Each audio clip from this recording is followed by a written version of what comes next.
Gördüm. Nerede bu?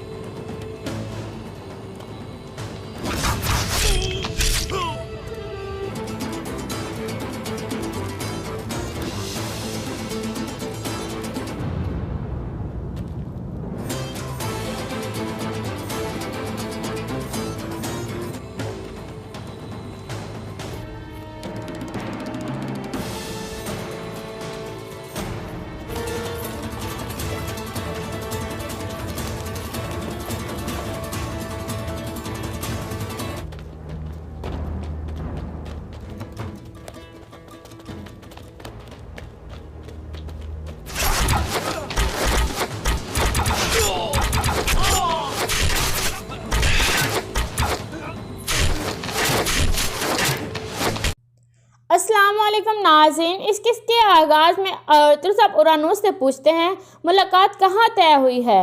اورانوس کہتا ہے جنگل میں۔ ہم نہیں جانتے کہ علی جگ کیا کرے گا۔ ارطغرل صاحب کہتے ہیں تم فکر مت کرو، ہم تمہارے ساتھ جائیں گے۔ اورانوس حیرانگی کے ساتھ کہتے ہیں کیا آپ ان کے لیے جال بچھائیں گے؟ ارطغرل صاحب کہتے ہیں علی جگ ہر طرح کے جال کے لیے تیار ہوگا، اس لیے ہم ان کے پیچھے ہوں گے۔ میں آپ کو سب کچھ تفصیل سے بتاؤں گا۔ دوسری طرف سلجان خاتون اپنے بیٹے کی قبر پر فاتح خوانی کر رہی تھی، پھر وہ اس کی قبر پر پانی ڈالتی ہے۔ پھر سلجان خاتون سلمان کی تلوار کے ساتھ ایک دھاگا باندھتی ہے اور کہتی ہے میں قسم کھاتی ہوں ہم اس کتے الباسی کو تلاش کریں گے، تمہاری ماں تمہارا خون ریگا نہیں جانے دے گی۔ دوسری طرف ارطغرل صاحب اور ان کے سپاہیوں نے بازنطین کا لباس پہن لیا تھا اور وہ اورانوس کے ساتھ چل رہے تھے۔ پھر ارطغرل صاحب کہتے ہیں کچھ بھی ہو جائے تم لوگ اپنی شناخت ظاہر مت ہونے دینا۔ اورانوس کہتا ہے ہم سب ایک ہی کشتی میں سوار ہو گئے ہیں، اگر ڈوبیں گے تو سب ڈوبیں گے۔ اتنے میں کچھ تیر آ کر ان کے سامنے گرتے ہیں، سب چوک جاتے ہیں اور وہ رک جاتے ہیں۔ علی جگ کے سپاہی ان کی طرف تیزی سے بڑھنے لگتے ہیں، پھر منگول سپاہی انہیں گھیرے میں لے کر سب کی تلواریں لے لیتے ہیں۔ اتنے میں علی جگ وہاں پہنچ جاتا ہے، اس کے ساتھ ببورت بھی تھا۔ بامسی پوچھتے سردار علی جگ کے ساتھ یہ نقاب پوش آدمی کون ہے؟ ارطغرل صاحب کہتے ہیں ان میں لازمی الباسی شامل ہوگا۔ اتنے میں اورانوس خط نکال کر علی جگ کی طرف بڑھتا ہے۔ علی جگ کہتا ہے میں سن رہا ہوں درگیوس، بولا ذرا تم مجھے کیا بتانا چاہتے ہو؟ درگیوس یعنی اورانوس کہتا ہے آپ ماضی کو بھول جائیں اور مجھے معاف کر دیں اور اپنا ایک وفادار آدمی بنا لیں۔ علی جگ کہتا ہے میں تم جیسے کتے کو اپنا غلام بنانے کی بجائے اپنی کھال کی جوتی بھی نہ بناؤں۔ اورانوس کہتے ہیں اگر آپ کو مجھ پر ابھی بھی شک ہے تو آپ یہاں مجھے اور میرے سپاہیوں کو مار سکتے ہیں، لیکن میرا یقین کریں میں خود کو اور اپنے قلعے کو آپ کے حوالے کرنے آیا ہوں۔ علی جگ کہتا ہے میں نے بازنطین والوں کے ساتھ بہت دھوکے کھائے ہیں، ان سب کو مار دو۔ پھر اورانوس کہتا ہے میرے پاس ہلاگو خاں کا خط ہے۔ پھر علی جگ اپنے سپاہی کہتا ہے رک جاؤ، یہ خط میں نے سوگت سے حاصل کیا ہے۔ پھر علی جگ خط کھول کر پڑھنے لگتا ہے اور ہلاگو خاں کی عزت کے لیے گھٹنوں کے بل بیٹھ جاتا ہے۔ پھر وہ خط پڑھنے کے بعد کھڑا ہو جاتا ہے اور کہتے ہیں خانوں کے خان یعنی ہلاگو خاں چاہتے تھے کہ میں تمہارا قلعہ لے لوں، تو ارطغرل نے ایک چال چلی۔ اورانوس کہتا ہے مجھے یقین ہے کہ ارطغرل نے اور بھی بہت کھیل کھیلے ہوں گے اور آپ کو بہت دھوکہ دیا ہوگا۔ یہ سن کر علی جگ سخت غصے میں آ جاتا ہے۔ پھر اورانوس کہتا ہے مجھے تمام ہلاگو خاں کے حکم کے بارے میں علم تھا، اب میرا قلعہ آپ کے حوالے ہے اور آپ کے ساتھ مل کر قلعوں پر حملہ کرنا چاہتا ہوں۔ اس کے علاوہ مجھے اور بات کا پتہ چلا ہے کہ آپ نے ارطغرل کے جاسوس کو پکڑ لیا ہے۔ علی جگ کہتا ہے یہ خط تمہیں کیسے ملا اور اس جاسوس کے بارے میں تمہیں کیسے پتہ چلا؟ اورانوس کہتا ہے سوگت میں میرا ایک جاسوس ہے، اس نے یہ خط نکالنے میں میری مدد کی ہے۔ میں ہلاگو خاں کے تمام خط وہاں سے نکال سکتا ہوں، بس آپ مجھے اپنا غلام بنا لیں۔ میں ارطغرل کو سونے کے پلیٹ میں آپ کے سامنے پیش کروں گا۔ علی جگ کہتا ہے درگیوس اب تم واپس قلعے جاؤ اور میرے حکم کا انتظار کرنا اور تم میرے ساتھ ہو الباسی۔ یہ کہہ کر وہ چل پڑتے ہیں۔ ان کے جانے کے بعد اورانوس کہتا ہے جو ہو سکتا تھا میں نے کر دیا ہے، ارطغرل خدا تمہاری مدد کرے۔ ارطغرل صاحب کہتے ہیں اب تم قلعے جاؤ درگیوس، ہو سکتا ہے علی جگ غصے میں میرے آدمی کو مار دے، مجھے جلد وہاں پہنچنا ہوگا۔ یہ کہہ کر ارطغرل صاحب اور اس کے سپاہی وہاں سے چلے جاتے ہیں۔ دوسری طرف کائی قبیلے میں حفظہ اور اس کے بچے اپنے خیمے میں موجود تھے۔ اتنے میں سرما خاتون وہاں پہنچ جاتی ہے اور کہتی میں سوگت گئی تھی، کچھ چیزیں خرید کر لائی ہوں، میں نے سوچا کچھ دیر رک جاؤں۔ حفظہ خاتون کہتی آؤ بیٹھو سرما خاتون۔ سرما بیٹھ جاتی ہے اور کہتی ماشاءاللہ آپ کے بچے آپ کی طرح محنتی ہیں۔